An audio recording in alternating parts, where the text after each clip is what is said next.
Salut les investisseurs, dans cette vidéo on va regarder le dossier Amundi. Avant de commencer, je vous rappelle que si vous aimez mon travail, vous pouvez me soutenir via un don en utilisant le lien en description de cette vidéo et pensez à vous abonner à la chaîne pour ne pas rater les prochaines analyses. On commence tout de suite avec le cours de l'action qui est quasiment au plus haut, donc ça c'est plutôt bon signe. On va regarder l'évolution du chiffre d'affaires, on voit que c'est une activité qui n'a quasiment pas de croissance, on n'a pas l'accès à des informations sur les acquisitions. Je crois que il y a eu des acquisitions. En tout cas, le chiffre d'affaires est stable, il faut valoriser l'entreprise sans prendre en compte les chiffres d'affaires. On va regarder les taux de marge, on voit que c'est très stable sur le taux de marge brut, à un niveau assez élevé. Le taux de marge d'EBITDA aussi à un niveau assez élevé, il faudrait comparer aux pairs évidemment tels que BlackRock. On voit que le taux de marge net est quand même plutôt bon, et alors, il y a des pointes à 25%, mais là on est en médiane à 20%, ça c'est très correct et c'est très stable. Donc là sur les marges on est plutôt bon, il n'y a pas de dégradation à signaler. On va regarder si l'entreprise arrive à convertir ses bénéfices nets en free cash flow. On voit qu'il y a quand même une différence entre les bénéfices nets et les free cash flow, donc il faut essayer de comprendre cette différence-là. Est-ce que c'est des capex qui sont passés? Non, apparemment il n'y a pas beaucoup de capex. Donc là il faut aller comprendre quels sont d'où vient ce décalage. Est-ce que les cash flow opérationnels sont finalement très peu élevé, oui.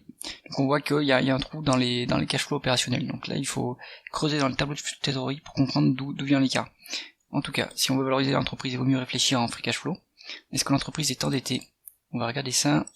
On voit qu'elle a du cash net, moins 3 milliards, donc il n'y a pas de dette. Est-ce que l'activité est rentable opérationnellement? En fait là je suis un peu surpris, je trouve que c'est un peu bas pour ce type d'activité.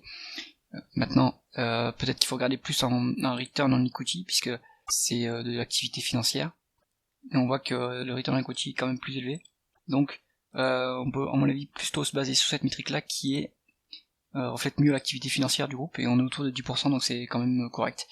Est-ce que l'entreprise retourne du cash aux actionnaires? Donc ici, on va regarder s'il y a des dividendes et s'il y a des rachats d'actions.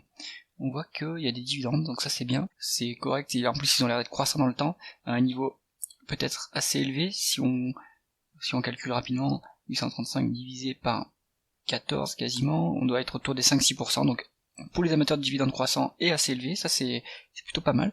Et par contre sur les rachats d'actions, il y a une dilution légère depuis 2018, alors là il faut voir ce qui s'est passé, est-ce qu'il y a une acquisition via un échange d'actions peut-être. En tout cas l'entreprise dilue toujours un peu continuellement ses actionnaires, donc ça c'est pas terrible.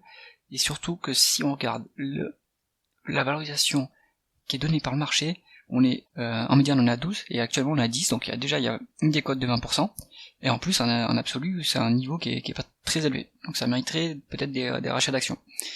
Conclusion du dossier, c'est pas mal, c'est bien pour les amateurs de dividendes de croissance. Maintenant il faut regarder le secteur, parce qu'on sait qu'il y a le géant BlackRock dans le secteur qui est venu chambouler un peu les parts de marché. Donc est-ce qu'Amundi sera en capacité d'augmenter ses actifs sous gestion et donc de ses commissions en maintenant ses niveaux de frais? Ça il faut voir dans les perspectives du marché. Pour moi c'est un dossier qui peut être pas mal en fond de portefeuille, ça aurait été mieux avec des rachats d'actions, mais avec les dividendes on a un rendement assez élevé et on a un peu de risque d'effondrement du multiple qui n'est pas très élevé, sauf si l'entreprise venait à perdre des parts de marché. Dans ce cas-là, espérons qu'elle augmente les rachats d'actions. C'est tout pour cette analyse. Si vous aimez mon travail, pensez à vous abonner à la chaîne, mettez un pouce vers le haut à cette vidéo. À bientôt.